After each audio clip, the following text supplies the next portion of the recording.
começar mais uma entrevista do Espiritismo BH. Esperamos que você goste. Espiritismo BH recebe com muita satisfação dois companheiros do movimento espírita, o Adriano Alves e o Cláudio Marins, que hoje vieram falar sobre um tema pouco explorado nas nossas entrevistas, a arte espírita. Tudo bem, Adriano? Joia, tudo ótimo, graças a Deus. Cláudio, estamos aí de volta, né, Cláudio? É um prazer estar de volta no Espiritismo BH, Marcelo. Obrigado. Cláudio, o que é arte espírita e qual é a sua missão? O termo arte espírita, ele foi cunhado em 1860. Ele surgiu pela primeira vez num artigo em dezembro da Revista Espírita, né, editada por Kardec. E o nome do artigo era Arte Pagã, Arte Cristã, Arte Espírita. Eis aí a primeira vez que nós temos esse termo dentro da doutrina. E lá nós temos o espírito de Alfred de Musset, que era um poeta e escritor francês, muito renomado à sua época. Ele desencarnou em 1857 e 3 anos depois, né, numa reunião mediúnica onde Kardec estava, ele se expressa naturalmente e perguntam para ele se haveria algum dia uma arte espírita, no qual ele responde, né, assim como existiu uma arte pagã que foi substituída por uma arte cristã, também aconteceria uma arte espírita, que seria o complemento desta arte cristã. Eis aí esse termo. Didaticamente falando, nós poderíamos dizer que a arte espírita é aquela que expressa as crenças e as ideias da doutrina espírita. Com relação à sua missão, nós vamos verificar em obras póstumas Kardec tratando desse assunto, onde nos dá a arte espírita como a regeneração das artes. Ou seja, as artes elas estão jazendo em torpor e a doutrina espírita ela vem abrir um campo novo e inexplorado para as artes. Ou seja, abrindo uma nova oportunidade para que os artistas espíritas possam trazer à luz as revelações espirituais. Adriano, qual deve ser a relação do artista com a arte espírita? Bom, primeiramente eu tenho que lembrar, né, que esse tema, como você disse no início, pouco explorado, mas já tem nós temos uma estrada de construção dentro da arte espírita, no sentido da prática do trabalho em si. A minha primeira experiência, assim, mais concretamente com a arte espírita foi em 92, quando eu fui em Catanduva, na cidade de Catanduva. Era um festival de teatro espírita, inclusive. E vários grupos reunidos de várias cidades, aqui de Belo Horizonte, Minas, só tinha eu, né? Viajei 13 horas, o pessoal de São Paulo, né, perguntou se tinha turma, né? Se eu fui sozinho ou com turma. Mas era interessante porque já tinha uma movimentação e tem há muito tempo, né? E logo depois, alguns anos, a gente começou o trabalho da Companhia Espírita Laboro aqui em Belo Horizonte, que já tem aí os seus 14 anos, mais ou menos, aproximadamente.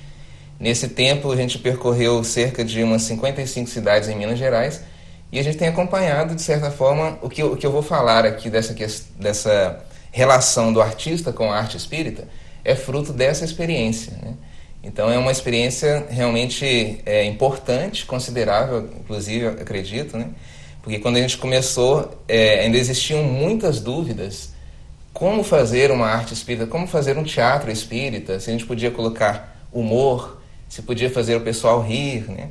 E a gente foi descobrindo aos poucos que tudo era possível, desde que a gente tivesse esse bom senso e aplicasse esse conhecimento que o Cláudio falou no início. Ou seja, não havia um manual de instruções para a arte espírita naquela época, né? Como não há atualmente, mas já há um consenso de algumas coisas. Justamente, a nossa primeira experiência do grupo da Companhia Espírita Laboro foi justamente montar as mesas girantes, mas de forma bem humorada, né?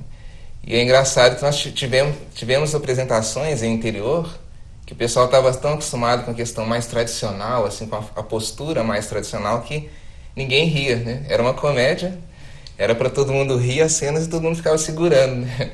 aquela dúvida se podia, se não podia rir, né?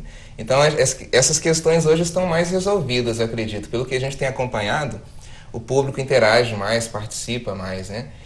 Mas essa relação do artista com a arte espírita deve ser, primeiramente, essa busca do conhecimento, né? O que nós podemos fazer dentro dessa arte espírita, que foi um pouco da nossa caminhada, né? Nós buscamos fazer isso. O que a gente podia explorar, né? O que era possível fazer dentro de como nós falamos, de comédia, uma peça bem-humorada. O que era possível fazer sem agredir, sem ferir, sem denegrir, porque a gente faz humor tradicionalmente na arte com as dificuldades do outro, né? Na maioria dos casos. Mas nessa relação com a arte espírita isso muda. Porque nós estamos fazendo alguma coisa... Você precisa respeitar o preceito espírita. Justamente. Ou seja, então essa relação com a arte espírita, eu acredito muito nisso, que é primeiro conhecer o que é possível fazer dentro do que nós temos de conhecimento doutrinário, de conhecimento cristão, para não fazer uma arte que vá contra a mensagem que nós estamos veiculando. Então essa relação, acho que primeiramente é fortalecer esse conhecimento com a doutrina mesmo, porque quando a gente conhece, a gente tem liberdade de ação, né? E a gente consegue realmente fazer um trabalho calcado em bases seguras e realmente doutrinário, né? Cláudio, e onde nós podemos encontrar referências sobre o assunto nas obras espíritas? Esse assunto da arte espírita, ele realmente não se encontra completo em nenhuma obra, não existe um manual para isso. Mas nós temos material farto dentro da doutrina, e temos algumas referências que praticamente todos os artistas que estudam a doutrina espírita vão nessas referências. No próprio Livro dos Espíritos, na questão 521, nós temos lá uma questão falando da arte. Nós temos também no livro Obras Póstumas um farto material, talvez o maior de todos dentro da obra da codificação, falando sobre a teoria da beleza, sobre a música celeste, sobre a arte espírita em si. Nós temos também uma outra ótima referência, que é o Conduta Espírita, de André Luiz, capítulo 44, Perante a Arte, né? Inclusive lá tem uma frase clássica, né? Que a arte deve ser o belo, criando o bom, né? E temos também um livro de Leon Denis, que é O Espiritismo na Arte, que é um livro também muito utilizado pelos artistas para estudo. Nós temos nas obras de André Luiz também algumas referências no plano espiritual. Por exemplo, em Nosso Lar, temos um capítulo chamado O Campo da Música.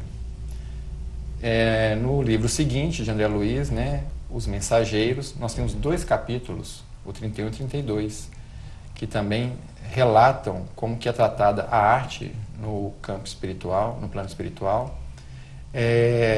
Então, nós temos esse material farto, mas ele não está condensado em nenhum local. Tem que ser feita essa garimpagem e, às vezes, aí a dificuldade para poder ter uma visão única, né, desse contexto. Adriano, que benefícios a prática da arte espírita pode trazer para o centro espírita? Nós acreditamos que são vários benefícios mesmo, né? Porque a arte ela pode ter essa função socializadora dentro do centro, de ligar os departamentos, ligar as pessoas, principalmente entre os jovens, que é muito utilizada, hoje é até mais utilizada no campo da música, por exemplo, né? Toda a mocidade, praticamente, mesmo se não tiver um violeiro, mesmo se não tiver um violão, eles cantam, tem a pasta de música, né? É verdade. Então a gente vê que já existe, a arte já está permeando, né, nas nossas atividades. Desde as bases. Desde as bases, né? A evangelização, principalmente, como a gente imaginar a evangelização espírita sem música, né? É muito difícil, inclusive. Então a arte realmente ela entra muito pela música no primeiro momento. Existem várias possibilidades, né, além da música. Então, o teatro também hoje tem sido muito usado, né? Já é usado há mais tempo, de forma mais... não com tanta frequência, né? Mas cada vez mais a gente vê os grupos utilizando o teatro, tanto na evangelização quanto na mocidade. Em reuniões públicas já presenciei algumas apresentações, que são os chamados sketches, né? Curtas apresentações, até 15 minutos, 10 minutinhos, que como nós usamos muito a música, inclusive para harmonização. Normalmente nas reuniões públicas as pessoas entram em algum centro, já tem uma música ambiente sendo tocada.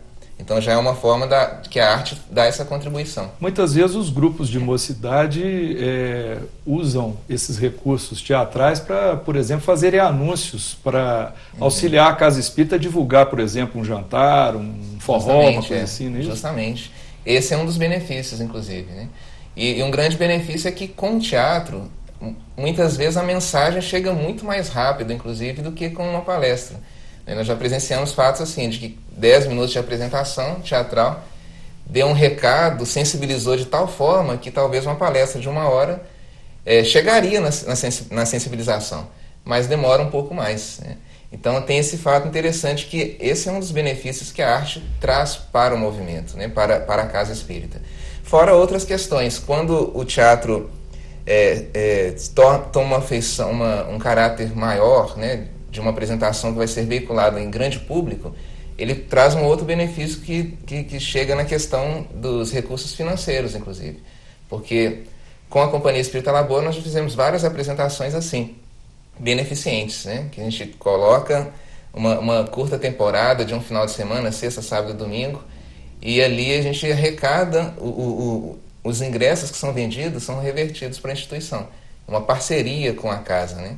Então, várias possibilidades, vários benefícios e, inclusive, os recursos financeiros que podem chegar para casa através da arte, quando ela é bem construída, realmente tem uma técnica, né? A preocupação com a técnica é importante, mas aí, sempre lembrando, a técnica a serviço da mensagem, né? Que é o mais importante. E podemos falar também, né, Adriano, que no campo da cura, da harmonização na Casa Espírita, nós temos notícias que a espiritualidade se utiliza daquele momento da arte para fazer atendimentos no plano espiritual.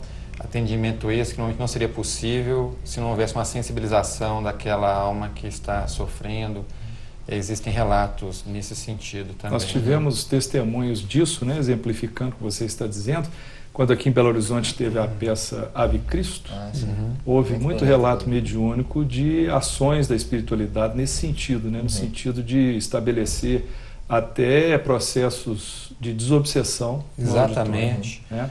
Percebemos que esse benefício não é só entre os encarnados, mas talvez até maior no plano dos desencarnados. Agora, falamos muito de benefícios, mas podem haver entraves também?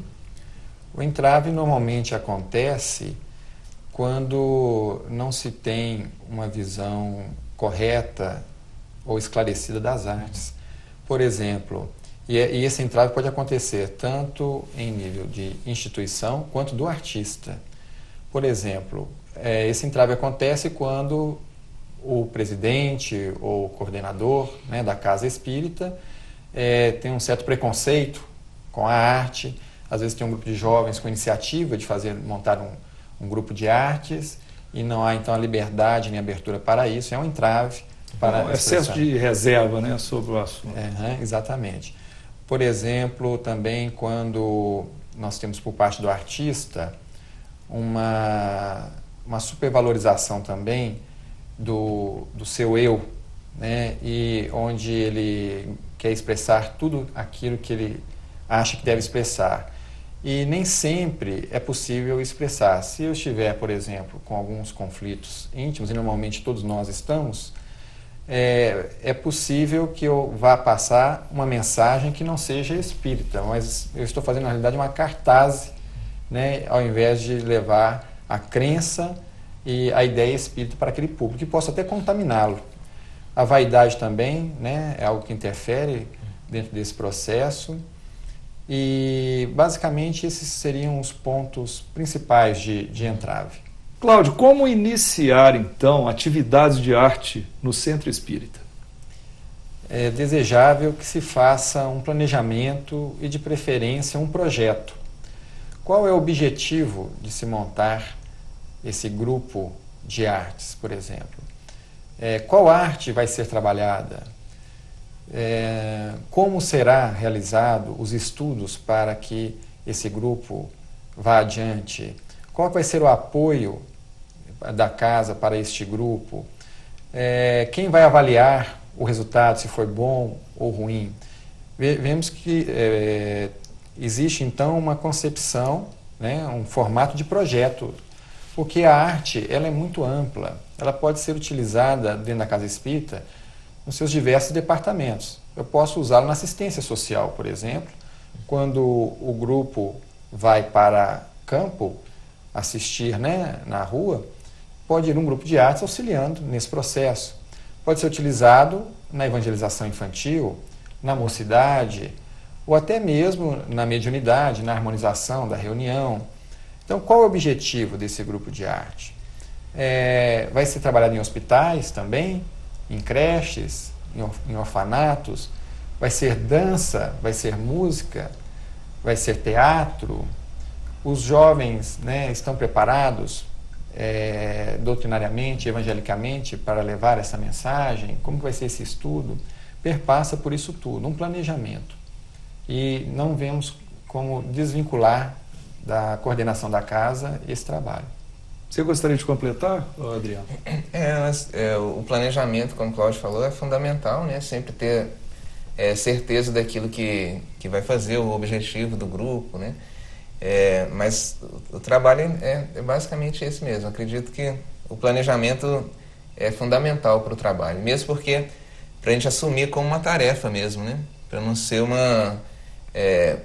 quando nós dissemos do início das tarefas, eram muito assim, né? O grupo começava e aí dentro de um mês sumia todo mundo, né? Porque, não, é só arte, né? O teatro, é um ensaio e tal, pode faltar, mas a gente tem que assumir realmente como um comprometimento, como um compromisso, como uma reunião mediúnica, que tem horário, tem um dia da gente estar ali presente, o grupo tem que estar todo junto, né? Claro, com as suas dificuldades, mas é realmente planejar para assumir como uma tarefa mesmo. E a resposta do Cláudio também deu a entender a questão do controle, né, da qualidade, da avaliação, né, do desenvolvimento dessa atividade na casa espírita, não é isso? E complementando a fala do Adriano, da disciplina. Nós temos exemplos de grupos que estavam montando coral e, num primeiro momento, o grupo estava muito coeso, né, muito disciplinado, mas depois começaram, conforme o grupo foi se entrosando, aquelas brincadeiras naturais durante o processo de ensaio. E veio um recado da espiritualidade dizendo que eles estavam, de certa forma, desperdiçando a oportunidade, porque a espiritualidade estava levando esses ensaios, né, desencarnados que precisavam de auxílio daquelas vibrações, daquelas energias, e com a falta de disciplina e a falta de comprometimento e com aquelas brincadeiras de mau gosto, às vezes ali, estavam colocando tudo por água abaixo. Então, essas energias, esse trabalho é aproveitado pela espiritualidade até mesmo no momento do ensaio. Adriano, há o que se pode dizer não ser conveniente fazer? Tem muita coisa que a gente foi ajustando com o tempo e a experiência foi demonstrando que não tem um bom resultado no nosso meio, né? Fora os cuidados que nós já comentamos aqui, que foi a questão de estudar, desse planejamento que o Cláudio falou muito bem, né? Que implica em conhecer a doutrina mesmo, né? Então, tem coisas que são inconvenientes para a compreensão da mensagem espírita. Que a gente nunca deve tirar da nossa cabeça que o nosso foco, o nosso principal objetivo, através da arte que nós estamos veiculando, é levar a mensagem espírita, acima de tudo. E tem algumas práticas na arte convencional que a gente não consegue, não são convenientes para o nosso meio. Algumas posturas, algumas questões que podem ferir o conhecimento espírita. Então, dentro dessa questão de não ser conveniente, nós acreditamos que sejam realmente posturas do artista. Quando a gente fala de teatro, exercícios, algumas práticas de exercícios que não funcionam muito bem. Tem até um exemplo que eu costumo lembrar para o pessoal, que faz alguns anos. E a gente estava num evento espírita, num encontro com muitos jovens, e foi dividido as tarefas e cada grupo ia fazer uma pequena apresentação. E um dos grupos de jovens se reuniu para fazer o seu formato da sua apresentação, e era uma reunião mediúnica. E nessa reunião, o diretor abria, fazia a prece, fazia a leitura, fazia os comentários e depois dava passividade durante a representação, né? Então, assim, para aqueles jovens era uma coisa natural, e para muitos que estavam assistindo ficou como sendo uma coisa natural. Por desconhecimento do processo. Por desconhecimento. Aí nós chamamos o grupo, né? Falamos, mas por que vocês fizeram dessa forma? Aí falaram, porque só o rapaz que fez o dirigente era o único que sabia falar bem, estava com segurança para falar. Mas aí não justificava passar o que a gente chama de um pequeno erro doutrinário para outras centenas de jovens que estavam ali assistindo e talvez não tivessem conhecimento, né? Sim. E tomaram aquilo como verdade. Então, aí a necessidade do estudo, né? E a necessidade de se adequar esse conhecimento à nossa prática na arte, né? E também, se me permite complementar, sobre o que não fazer, é importante aferir qual que é o estoque de sentimentos, de emoções que aquele grupo ou aquele artista está comunicando para o público. Porque uma vez que nós queremos comunicar a doutrina, e vamos até mais além, se nós pegarmos o livro Consolador, que é um dos livros que eu esqueci de citar dentro das obras que falam sobre a arte, onde Emmanuel nos traz várias questões acerca da arte, ele coloca para a gente que o artista ele é considerado um missionário de Deus, trazendo as revelações, as verdades do plano espiritual que normalmente não é conseguida perceber pelo racional. Inclusive, essas questões sobre a arte estão inseridas dentro de O Consolador no campo sobre o sentimento. Aí nós vamos perceber a arte lidando com essa intimidade do ser. Então, nós temos que verificar, como artistas, qual que é esse estoque de emoções. Eu me recordo de uma apresentação artística, um teatro, uma versão moderna de O Bom Samaritano, vamos assim dizer, e onde inicia-se, ao invés de um homem descendo de Jerusalém para Jericó, descia uma mulher com, desculpe a expressão, uma garrafa de pinga na mão, e de repente, ao invés de salteadores a pegarem, ela tomava um gole e caía, dava um grito e caía estatelada no chão. Era uma versão moderna, que é uma interpretação ali, mas nós achamos que o que estava sendo comunicado talvez fosse justamente o contrário da intenção do grupo. Então, o que não fazer talvez perpassa muito no sentido, se eu estivesse ali sentado, eu iria gostar, eu iria ficar chocado com porque aquilo. O objetivo é a mensagem. Aí, nesse caso que você citou, houve uma distorção. Eu não diria nem que é um modernismo isso, é uma variação, uma alteração muito sensível da proposta fundamental da parábola. E o que nós queremos com a doutrina espírita? Levar esperança, consolo, fé, e abrir um leque de possibilidades que até então nós desconhecemos. Quando você falou da questão da esperança, eu lembrei de um fato importante dentro do que não é conveniente, que é a própria questão que o Kardec já recomendava, que é a questão de fazer prosélitos, de fazer proselitismo. É uma tendência natural nossa, quando a gente começa no campo das artes, principalmente no teatro, a fazer esse tipo de prática. A gente quer que as pessoas saiam dali convertidas ao espiritismo, às vezes. E isso não vai acontecer, não deve ser a nossa preocupação.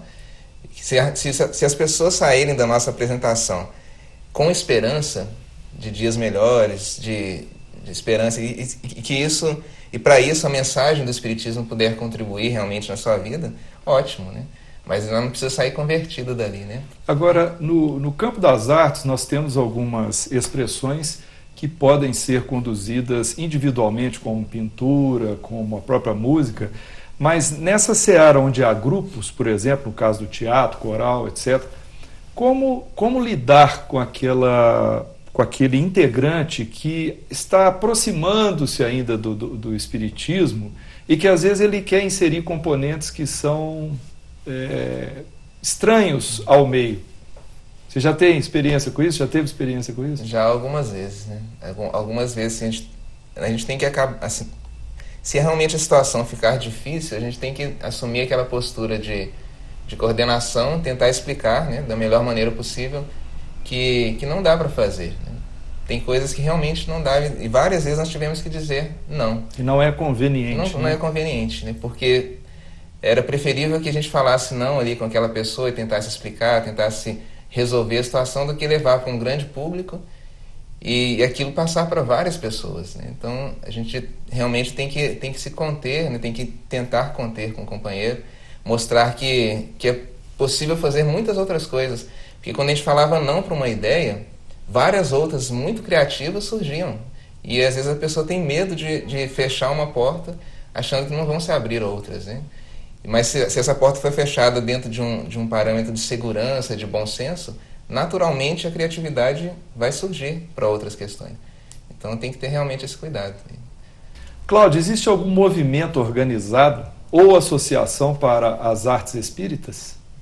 Hoje podemos dizer que sim, graças a Deus. Já há 2 anos existe instituída em nível nacional a Associação Brasileira dos Artistas Espíritas, denominada ABRARTE. Ela surgiu no 4º Fórum Nacional de Arte Espírita, onde ela foi instituída, e isso foi em 2007. Inclusive, nós vamos ter agora, no mês de junho deste ano, de 2010, ano do centenário de Chico Xavier, em Pedro Leopoldo, a 7ª edição do Fórum, onde já temos lotação completa. A ABRARTE é uma associação, então, que ela integra grupos espíritas do país inteiro, e a missão dela é fomentar a arte espírita, criar grupos de estudo, de discussão. O fórum é um desses mecanismos, auxiliar os grupos ou artistas espíritas a divulgarem o seu trabalho. Existe até um site, eu não sei se eu posso divulgá-lo, Pode, onde as pessoas interessadas poderão, inclusive, acessá-lo e descobrir um pouco mais. É www.abrarte.org.br. Abrarte com TE ou com T mudo? Com TE, no final. Então, essa associação existe e está funcionando a pleno vapor. Vamos falar um pouco agora sobre a pintura espírita. Como é que é essa diferença entre a pintura do artista e a pintura mediúnica? Nós poderíamos tentar fazer uma diferenciação entre arte espírita e arte mediúnica. Às vezes, elas se confundem. Mas nós poderíamos, por exemplo, ter um artista que ele não é médium, está lhe dando a sua contribuição na pintura, pintando um quadro que fale dos princípios da doutrina espírita, que seja vida futura, ou que seja de Jesus ou de Deus. Ou seja, o contexto da obra que ele está produzindo. Né, dentro das nossas crenças e ideias espíritas. Então, nós poderemos caracterizar como uma obra, né, uma arte espírita, uma pintura espírita. E poderíamos ter alguém que é médium, não é espírita, dando passagem para que algum pintor no plano espiritual chegue e dê o seu recado, e de repente essa pintura não vai comunicar nenhuma mensagem espírita, talvez possa até comunicar algo antidoutrinário, um incentivo a algo errado, por exemplo. Nós não sabemos também da moral do médium. E da moral do espírito, né, que está comunicando. Então, nesse caso, nós temos ali um médium, nós sabemos então que a mediunidade faz parte do nosso entendimento espírita, mas aquela obra em si, ela não está caracterizada como uma obra espírita. A mensagem que ela está passando não é espírita. E podemos ter as duas coisas. Um médium, né, que é espírita, e comunicando, dando passagem, e também o artista espírita trazendo ali uma obra que traga os preceitos da doutrina. Mas sem dúvida alguma, né, Marins, um artista, um pintor espírita que tem assim um certo progresso moral, dele vão se aproximar os artistas, os pintores espíritos, né, pintores, para intuí-lo a obras voltadas para o bem, não é isso? Sem sombra de dúvida. Aliás, o mecanismo da inspiração é algo que vale a pena nós tocarmos também nesse assunto. Como que se dá a inspiração? Nós temos relatos, isso está no livro do Leon Denis, né, O Espiritismo na Arte, que a arte ela se desenrola de campos superiores até chegar ao nosso campo. Muitos dos quadros fabulosos que nós temos aí eles nada mais são do que cópias de obras que estão no plano espiritual, né? E sendo que cópias, vamos dizer assim, por mais belas que sejam, menos perfeitas, né? Elas não passam, vamos dizer assim, de um ruído se comparado àquilo que o artista viu em desdobramento no plano espiritual. No campo da música, a mesma coisa. Aquela música que nos envolve, nos faz chorar, nos eleva, quando comparada à música celeste, ela não passa de um ruído. Então é algo que nós realmente ainda temos muito a explorar, a estudar, a aprender, para que nós possamos tentar cada vez mais canalizar nossos esforços e ações numa arte que realmente possa sublimar o homem, a criatura humana, elevá-lo. Tem uma frase em Obras Póstumas que eu acho ela fantástica. É uma frase complexa, porque quando eu li a primeira vez eu não entendi nada. Achei linda, mas não a entendi. E, por incrível que pareça, ela é mais fácil de ser compreendida quando a gente começa a analisá-la de trás para frente. A frase é: o que há de sublime na arte é a poesia do ideal, que nos transporta para fora da esfera acanhada de nossas atividades. Eu li isso e falei, gente, que lindo, mas não entendi nada, né? E aí, quando a gente começa a perceber de trás para frente, nos transporta para fora da esfera acanhada de nossas atividades, nós percebemos, estamos numa esfera acanhada. E, sem sombra de dúvida, quando reencarnamos, muita da sensibilidade do espírito, ela fica, de certa forma, aprisionada no corpo de carne. E o que está dizendo essa frase? Que a arte é capaz de nos fazer transcender, de nos levar a patamares que normalmente nós não conseguimos através de outros meios de expressão, que seja através da fala, né, da oratória, que seja através da escrita, porque, de certa forma, isso vai, primeiramente, com uma linguagem para o nosso racional. Já a arte, ela fura esse bloqueio do racional e nos eleva, já atingindo diretamente o campo do sentimento, conforme nós podemos ver lá com Emmanuel no O Consolador. E aí sim nós temos um contato direto do espírito com o plano maior. Então, Adriano, nós sabemos que você tem experiência com a pintura e gostaríamos que você relatasse um pouco sobre ela enquanto a gente apresenta alguns dos seus quadros aqui no nosso vídeo. Certo. A experiência com a pintura já é um pouco mais antiga também. Trabalho profissionalmente com as pinturas. Essa experiência desses quadros que estão sendo passados é uma experiência nova, porque surgiu a oportunidade de fazer exposição nesse evento que se comemorou os... Centenário do Nascimento, né? Centenário de Nascimento de Chico Xavier.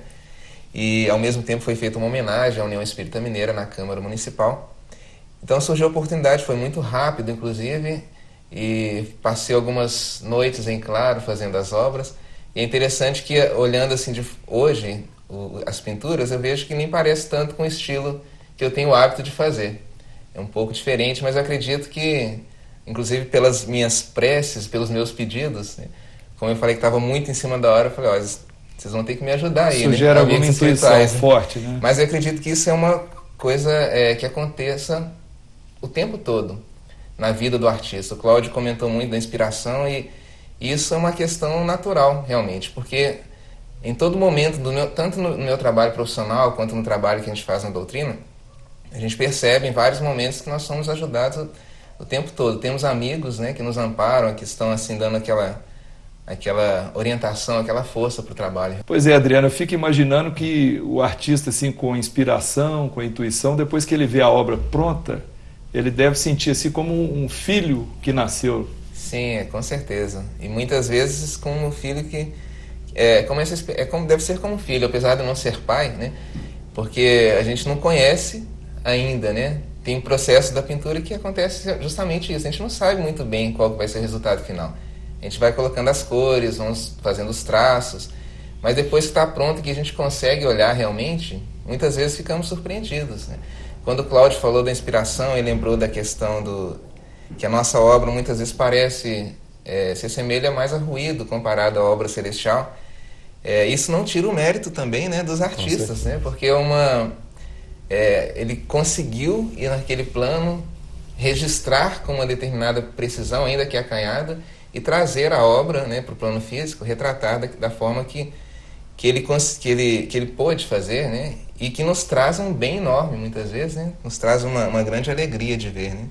Então, Cláudio, você teve uma recente contribuição aí no campo das artes, né? Que foi uma música que você escreveu, compôs, e pelo que eu fiquei sabendo, você deu pitaco no arranjo dela também, né? Para o Chico Xavier. Essa música do Chico, que em função do centenário acabei sendo incentivado a gravá-la e a trabalhar nela, ela surgiu, na realidade, em 2004. Ela não veio agora. E, normalmente, nesse processo de inspiração, é interessante notar também que cada artista, ele tem, de certa forma, uma maneira de ser inspirado. A inspiração ela acontece comigo sempre no campo da melodia e da harmonia, a letra por último. Eu não sou, vamos dizer assim, alguém que tem facilidade de lidar nas composições musicais com letra. Mas nessa música do Chico aconteceu o inverso. A ideia da letra veio primeiro e na sequência, quase que pronta, veio uma ideia melódica no qual eu peguei o instrumento e comecei a fazer. E aí chegou um momento que seria, vamos dizer assim, o último momento da música, que a melodia veio, a ideia, mas não vinham as palavras, não vinham a letra.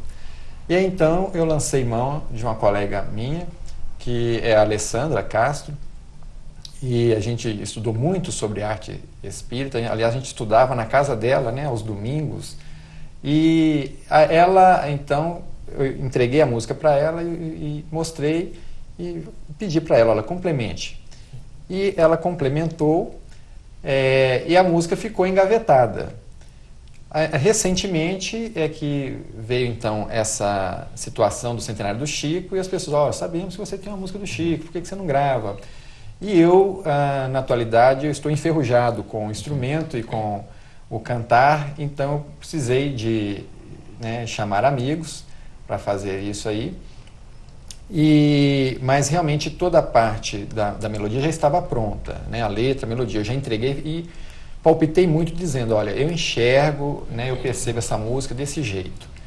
E aí eles pegaram toda essa visão, esse cenário que eu passei da música e fizeram os complementos de arranjo, né, em cima disso. E no final também, ali na produção, eu palpitei bastante. Falei, olha, a música está, por exemplo, muito numa linha muito única, ela tem que ir num crescente. Então, essas coisas que talvez seja da sensibilidade de quem vislumbrou a música. Não sei se o Adriano também é assim que procede quando ele está compondo, mas foi dessa maneira. Então, foi essa contribuição.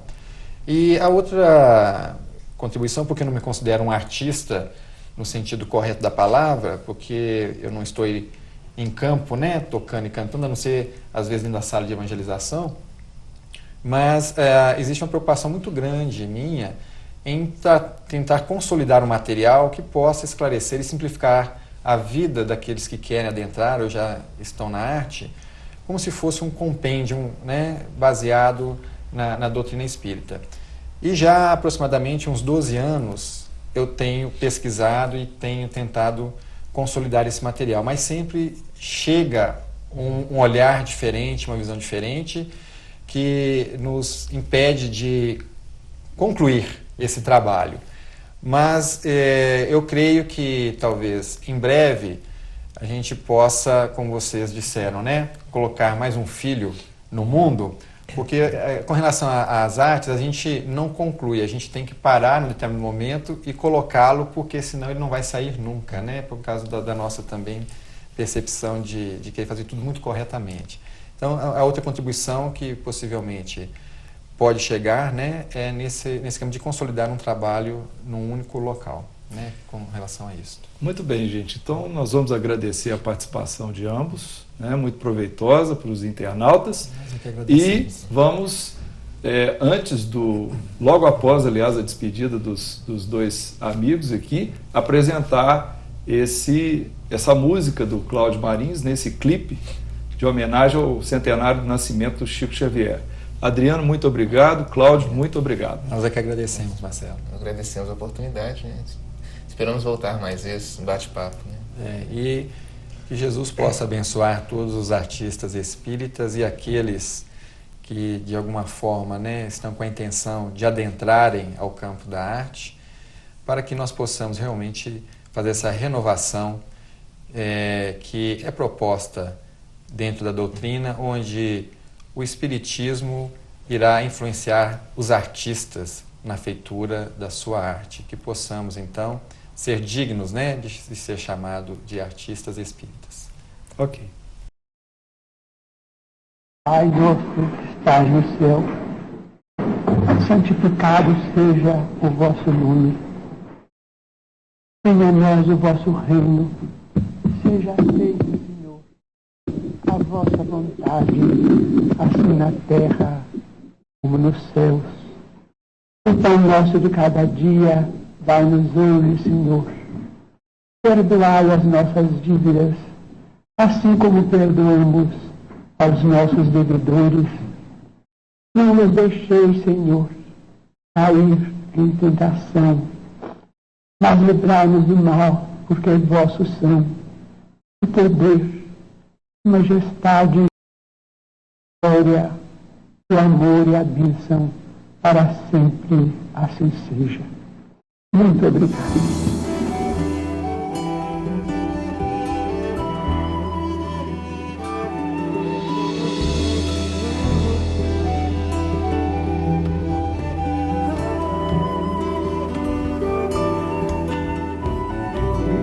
Eis que um homem cândido surgiu, trazendo verdade em suas mãos. Passou por dores, provas. Eis que um homem cândido surgiu, trazendo novas revelações.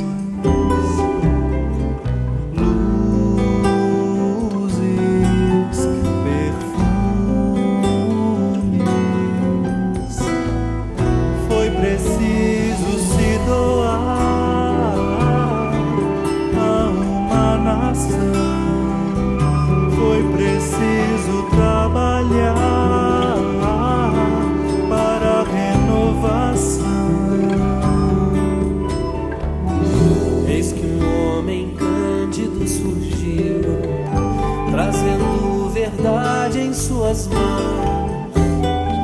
Passou por dores,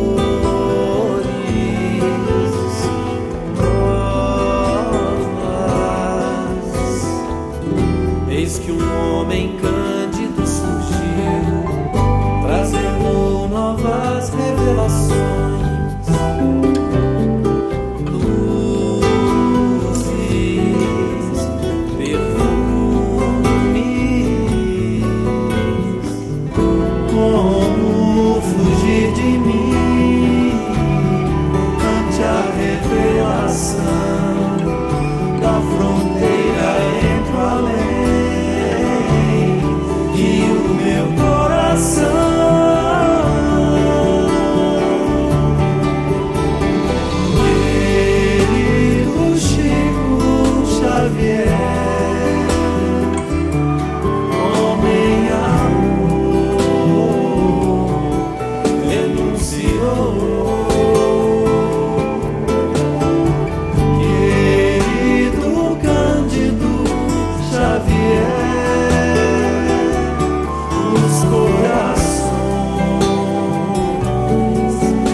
Seu guia para a grande missão.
então, o que achou desta entrevista?